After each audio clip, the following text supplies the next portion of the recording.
നമസ്കാരം. ഈ പറയുന്ന 6 നക്ഷത്ര ജാതകർ നിങ്ങളുടെ വീട്ടിലുണ്ടോ എങ്കിൽ ഇതൊന്ന് എഴുതി വെച്ചോളൂ.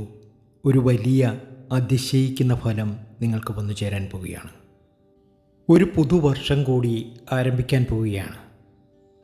1201 ചിങ്ങമാസം 1-ാം തീയതി മുതൽ ഞാൻ ഈ പറയുന്ന 6 നക്ഷത്ര ജാതകരുടെ ജീവിതത്തിൽ ചില അത്ഭുതങ്ങൾ സംഭവിക്കും. ഇവർ ഏത് വീട്ടിലുണ്ടോ അവിടെ സർവൈശ്വര്യമാണ്. അവിടുത്തെ സകല ബുദ്ധിമുട്ടുകളും സങ്കടങ്ങളും ഒക്കെ മാറി ഈ നക്ഷത്ര ജാതകർക്ക് രക്ഷപ്പെടാനുള്ള ഒരു അവസരം മുന്നിൽ വരും. ഇവർക്ക് ഭാഗ്യക്കുറി അടിക്കും. ഇവർക്ക് ധനവാനാകാനുള്ള യോഗം വന്നു ചേരും. ഇവരുടെ സകല സങ്കടങ്ങളും മാറിക്കിട്ടും. കടങ്ങളൊക്കെ തീരും. എല്ലാ രീതിയിലും എല്ലാ പ്രശ്നങ്ങളും അവസാനിച്ച് ഈ നക്ഷത്ര ജാതകർക്ക് രക്ഷപ്പെടാൻ കഴിയുന്നൊരു സമയമാണ്. ആരെയും അതിശയിപ്പിക്കുന്ന നല്ല ഫലങ്ങൾ ഈ നക്ഷത്ര ജാതകർക്ക് വന്നു ചേരും. ഈ ചിങ്ങം മുതൽ അടുത്ത കർക്കിടകം വരെ ആ രാജയോഗത്തിൽ സർവ്വസൗഭാഗ്യത്തോടു കൂടി ജീവിക്കാനുള്ളൊരു യോഗം ഇവർക്ക് വന്നു ചേരും. ആരൊക്കെയാണ് ആ 6 നക്ഷത്ര ജാതകർ? എങ്ങനെയുള്ള ഭാഗ്യാനുഭവങ്ങളാണ് ഇവർക്ക് വന്നു ചേരുക? ഇവർ എന്തൊക്കെ വഴിപാടുകളാണ് ചെയ്യേണ്ടത് എന്നൊക്കെ വ്യക്തമായി നമുക്കിന്നത്തെ വീഡിയോയിലൂടെ അറിയാം. ഈ ചിങ്ങം മുതൽ അടുത്ത കർക്കിടകം വരെ ഈ നക്ഷത്ര ജാതകരുടെ രാജയോഗ സമയമാണ്. തലവര മാറുന്ന സമയം. ജീവിതത്തിലെ സകല പ്രാരാബ്ധങ്ങളും സകല ദുഃഖങ്ങളും മാറി രക്ഷപ്പെടാൻ കഴിയും ഈ നക്ഷത്ര ജാതകർക്ക്. സാക്ഷാൽ ഗുരുവായൂരപ്പൻ്റെ അനുഗ്രഹം കൊണ്ട് ഇവർക്ക് സകലതിലും വിജയിക്കാൻ കഴിയും. ഇവരുടെ സകല സങ്കടങ്ങളും മാറുന്നതിനോടൊപ്പം ഇവർക്ക് കടം തീരും. വസ്തുവകകൾ വാങ്ങാനുള്ള യോഗം വന്നു ചേരും. വിദേശത്ത് പോകാനുള്ള യോഗം വന്നു ചേരും. സർക്കാർ ജോലിക്കൊക്കെ ശ്രമം നടത്തുന്നവർക്ക് സർക്കാർ ജോലിയൊക്കെ ലഭിക്കുന്ന സമയം കൂടിയാണ്. ആ നക്ഷത്ര ജാതകരിൽ ആദ്യത്തെ നക്ഷത്രം എന്ന് പറയുന്നത് അശ്വതി നക്ഷത്രമാണ്. അശ്വതി നക്ഷത്ര ജാതകരെ സംബന്ധിച്ച് ഒരുപാട് കാലമായി ഒരുപാട് സങ്കടങ്ങൾ അനുഭവിക്കുന്നവരാണ്. ഇനി അനുഭവിക്കാനൊന്നും ബാക്കിയില്ല. അത്രയേറെ ഇവർ അനുഭവിച്ചു കഴിഞ്ഞു. ഇനി ഇവരുടെ വളരെ അനുകൂലമായ സമയമാണ്. കഴിവതും വാക്കുകൾ പാലിക്കുക. വിദേശത്തൊക്കെ പോകാനുള്ളൊരു യോഗം ഇവർക്ക് വന്നു ചേരും. പ്രതീക്ഷിച്ച പല കാര്യങ്ങളും ഇവർക്ക് നടന്നു കിട്ടും. ഉദ്ദേശ ലക്ഷ്യങ്ങളൊക്കെ സാധിച്ചെടുക്കാൻ കഴിയുന്ന സമയം. പെട്ടെന്നുള്ള തീരുമാനങ്ങൾ അബദ്ധമാകാതെ സൂക്ഷിച്ചാൽ മാത്രം മതി. അത്രയധികം ഭാഗ്യത്തിലേക്കും നേട്ടത്തിലേക്കും സർവൈശ്വര്യത്തിലേക്കുമാണ് ഈ നക്ഷത്ര ജാതകർ എത്തിച്ചേരുന്നത്. ഇവരുടെ ദുഃഖ ദുരിതങ്ങളൊക്കെ ഒഴിയാൻ പോവുകയാണ്. ഭാഗ്യത്തിൻ്റെ കൊടുമുടിയിൽ ഈ നക്ഷത്ര ജാതകർ എത്തിച്ചേരും. അശ്വതിയുടെ ഏറ്റവും അനുകൂലമായ സമയം എന്ന് നമുക്കിതിനെ വിശേഷിപ്പിക്കാം. ഒരു മാറ്റത്തിൻ്റെ സമയം ഇവർക്ക് തുടങ്ങിയിരിക്കുന്നു. എല്ലാ രീതിയിലും സമൃദ്ധിയും സന്തോഷവും വന്നു ചേരും. ആഡംബരപൂർണമായ ജീവിതം നയിക്കാനുള്ള ഒരു മഹാഭാഗ്യം കൂടി ഈ നക്ഷത്ര ജാതകർക്ക് വന്നു ചേരുന്നു. അശ്വതിയുടെ ഏറ്റവും അനുകൂലമായ സമയം. ഭാഗ്യം ഒരുപാട് വന്നു ചേരുന്ന സമയം. ക്ഷേത്ര ദർശനം നടത്തണം. പ്രത്യേകിച്ച് ദേവീക്ഷേത്രത്തിലൊക്കെ ദർശനം നടത്തി അവിടെ വഴിപാടുകളൊക്കെ അർപ്പിച്ച് മുന്നോട്ട് പോവുക. നിങ്ങളുടെ മുന്നിൽ തെളിഞ്ഞിരിക്കുന്നത് വലിയ ഭാഗ്യാനുഭവങ്ങൾ തന്നെയാണ്. ജീവിതത്തിലെ എല്ലാ പ്രതിസന്ധികളും അവസാനിച്ച് രക്ഷപ്പെടാൻ കഴിയുന്ന ഒരു സമയം. അടുത്ത നക്ഷത്രം കാർത്തികയാണ്. കാർത്തിക നക്ഷത്ര ജാതകരെ സംബന്ധിച്ച് ഒരു വഴിത്തിരിവിൻ്റെ സമയമാണ്. ധാരാളം ധനം വന്നു ചേരുന്ന സമയം. ഒരു നല്ല സമയത്തിലൂടെയാണ് ഇവർ കടന്നു പോകുന്നത്. സാക്ഷാൽ ഗുരുവായൂരപ്പൻ്റെ അനുഗ്രഹം ഇവർക്കുണ്ടാകും. പല സ്വപ്നങ്ങളും പൂവണിയുന്ന സമയമാണ്. ജീവിതത്തിൽ ഇനി ദുഃഖ ദുരിതങ്ങളില്ല, സങ്കടങ്ങളില്ല.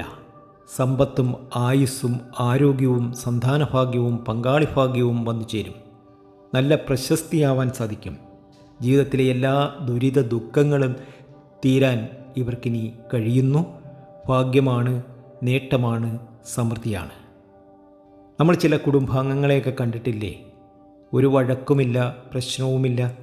അങ്ങനെ ഇവർക്കും നല്ല രീതിയിൽ നല്ല സമാധാനത്തോടു കൂടി ധാരാളം ധനമൊക്കെ ഉണ്ടായി രക്ഷപ്പെടാൻ സാധിക്കും. ഭാഗ്യത്തിലേക്കാണ് കാർത്തിക നക്ഷത്ര ജാതകർ കടക്കുന്നത്.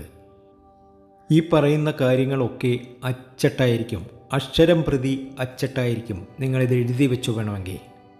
അടുത്ത നക്ഷത്രം രോഹിണിയാണ്. രോഹിണി നക്ഷത്ര ജാതകരെ സംബന്ധിച്ച് ആഗ്രഹ പൂർത്തീകരണത്തിൻ്റെ സമയമാണ്. കഷ്ടപ്പാടുകളൊക്കെ മാറി നേട്ടത്തിലേക്ക് ഇവർ എത്തുന്നു. നമുക്കറിയാം, ഓരോരുത്തരുടെയും ഭാഗ്യം നിർണ്ണയിക്കുന്നത് വ്യാഴത്തിൻ്റെ സ്ഥിതി അനുസരിച്ചാണ്. ഇവിടെ നിങ്ങളെ സംബന്ധിച്ച് വ്യാഴം അനുകൂലത കാണിക്കുന്നു. ജീവിതത്തിലെ എല്ലാ കഷ്ടപ്പാടുകളും മാറി, എല്ലാ ദുരിത ദുഃഖങ്ങളും മാറി നിങ്ങൾക്ക് രക്ഷപ്പെടാൻ കഴിയുന്നു. കഷ്ടപ്പാടുകൾ മാറുമ്പോൾ നമ്മുടെ കയ്യിൽ ധാരാളം ധനം വന്നു ചേരും. നമ്മുടെ ആഗ്രഹങ്ങളൊക്കെ സഫലമാകും. ഇവിടെ രോഹിണി നക്ഷത്ര ജാതകർക്ക് ധനവും വന്നു ചേരും, കഷ്ടപ്പാടും മാറും, കടവും മാറും, പണവും വരും, ജോലിയും കിട്ടും, വിദേശത്തും പോകും. അങ്ങനെ പല നല്ല അനുഭവങ്ങളാണ് രോഹിണി നക്ഷത്ര ജാതകർക്ക് ഇനി വന്നു ചേരാൻ പോകുന്നത്. ഇവരുടെ ഏറ്റവും നല്ല സമൃദ്ധിയുടെയും സന്തോഷത്തിൻ്റെയും സമയമാണ്. ആഗ്രഹങ്ങളൊക്കെ നടന്നു കിട്ടുന്ന സമയം. ഭാഗ്യസ്ഥാനത്ത് വ്യാഴം നിന്നാൽ മരണം പോലും മാറി നിൽക്കുന്നതാണ്. ലഗ്നത്തിൽ 9 വ്യാഴം നിന്നാൽ ഭാഗ്യമാണ്, നേട്ടമാണ്, സർവൈശ്വര്യമാണ്. ഇതൊക്കെ അറിഞ്ഞിരിക്കണം. ഭാഗ്യത്തിലേക്കാണ് നിങ്ങൾ കടന്നിരിക്കുന്നത്. അടുത്തത് പുണർദം നക്ഷത്രമാണ്. ജീവിതത്തിൽ പെട്ടെന്നുണ്ടാകുന്ന ഒരു മാറ്റം നിങ്ങൾക്ക് നിലനിർത്താൻ കഴിഞ്ഞാൽ തീർച്ചയായും വലിയൊരു കോടീശ്വരനാകാനുള്ളൊരു യോഗം പുണർദം നക്ഷത്ര ജാതകർക്കുണ്ട്. ഇപ്പോഴത്തെ ഈ അവസ്ഥയൊക്കെ മാറും. വലിയ ആഗ്രഹങ്ങൾ അതെത്ര വലുതാണെങ്കിലും നിങ്ങൾക്ക് സഫലമാകുന്ന സമയമാണ്. നിങ്ങളുടെ എത്ര വലിയ ആഗ്രഹമുണ്ടെങ്കിലും അത് സഫലമാകുന്ന സമയം. കോപം നിയന്ത്രിക്കുക. തീരുമാനിച്ചുറപ്പിച്ച കാര്യത്തിൽ നിന്നും പിന്മാറരുത്. വളരെയേറെ നേട്ടങ്ങൾക്ക് സാധ്യതയുണ്ട്. നിങ്ങൾക്ക് ഒരു ജോലി ലഭിക്കാനും വിദേശ രാജ്യത്ത് പോകാനുള്ള യോഗവും കാണുന്നുണ്ട്. 1201 ആണ്ട് ഫലം പരിശോധിച്ചാൽ ഞാനീ പറയുന്ന 6 നക്ഷത്ര ജാതകർക്കും ഏറ്റവും അധികം ഭാഗ്യമാണ്. ഏറ്റവും അധികം ഉയർച്ചയിലേക്കായിരിക്കും ഇവർ എത്തുന്നത്. മഹാരാജയോഗമാണ് ഇവർക്ക് വന്നു ചേരുന്നത്. ജീവിതത്തിലെ എല്ലാ പ്രതിസന്ധികളും മാറി രക്ഷപ്പെടാൻ കഴിയും ഇവർക്ക്. സങ്കടം തീരും. ഈ നക്ഷത്ര ജാതകരുടെ ജീവിതത്തിൽ ഏറ്റവും നല്ല ഗുണമനുഭവിക്കാൻ കഴിയുന്ന സമയമാണ്. അത്രയധികം ഭാഗ്യത്തിലേക്കും നേട്ടത്തിലേക്കും ഇവരെ കൊണ്ടെത്തിക്കും സാക്ഷാൽ ഗുരുവായൂരപ്പൻ്റെ അനുഗ്രഹം. അടുത്ത നക്ഷത്രം വിശാഖമാണ്. നിങ്ങളുടെ പ്രശ്നങ്ങളൊക്കെ മാറും. പരിഹരിക്കാൻ കഴിയാത്ത ഒരു കാര്യവും നിങ്ങളുടെ ജീവിതത്തിലില്ല. സന്തോഷം കൈവരും. ജീവിതത്തിൽ ഒരുപാട് നേട്ടവും ഭാഗ്യവും ഉയർച്ചയും ഒക്കെ വന്നു ചേരുന്ന സമയമാണ്. ജീവിതത്തിലെ എല്ലാ കഷ്ടപ്പാടുകളും എല്ലാ സങ്കടങ്ങളും മാറി രക്ഷപ്പെടാൻ നിങ്ങൾക്കിനി കഴിയുന്നു. ഭാഗ്യമാണ്, നേട്ടമാണ്, ഉയർച്ചയാണ്. വിശാഖത്തിന് ഇനി ആരുടെയും എവിടെയും ഏത് സ്ഥലത്തും നിങ്ങൾക്ക് മുൻപന്തിയിലെത്താൻ സാധിക്കും. ഈ പറയുന്ന കാര്യങ്ങൾ അച്ചട്ടായിരിക്കും. ദേവീക്ഷേത്രത്തിലൊക്കെ ദർശനം നടത്തണം. ഈ നക്ഷത്ര ജാതകരൊക്കെയും ദേവീക്ഷേത്രത്തിൽ ദർശനം നടത്തണം. അവിടെ വിളക്കൊക്കെ വഴിപാട് നടത്തി മുന്നോട്ട് പോവുക. തീർച്ചയായും വരാനിരിക്കുന്ന നാളുകൾ സൗഭാഗ്യ സമ്പന്നതയുടെയാണ്. ജീവിതത്തിലെ എല്ലാ പ്രതിസന്ധികളും മാറുന്ന സമയമാണ്.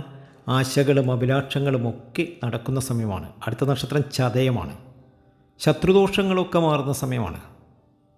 നിങ്ങളുടെ എല്ലാ ശത്രുദോഷങ്ങളും മാറി രക്ഷപ്പെടാൻ നിങ്ങൾക്ക് കഴിയും.